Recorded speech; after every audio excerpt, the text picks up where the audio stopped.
Matinlo nga pagluto kon safe food preparation kag personal hygiene ang pila sa mga importante nga abiso sang Department of Health Region 6 natuhoy sa kaso sang food poisoning sa Banwa sa Ahoy, partikular na sa Pili National High School.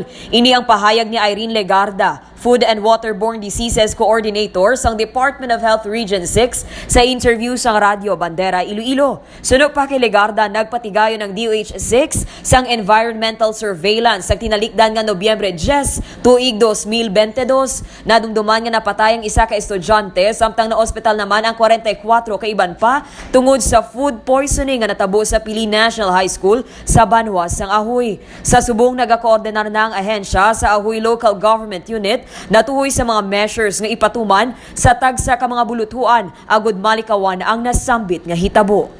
Proper storage sa ato nga mga pagkaon, no, i-ref gid.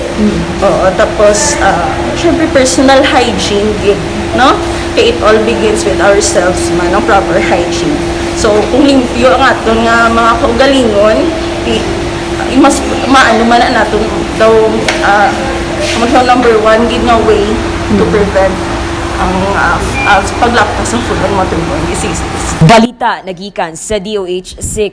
Ini si kabanderang Dean Raffles nagabandera sang matudtud nga serbisyo publiko kakalingawan sa Iloilo. Radyo Bandera.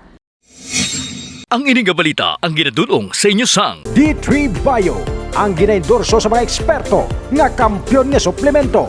Himo sa gin-extract nga virgin coconut oil nga may antiviral kag antibacterial properties nga sarang makatap na sa mga cancer cells kag mga bukol-bukol sa lawas. Ang D3 Bio, mabakal sa mga butika sa Iloilo.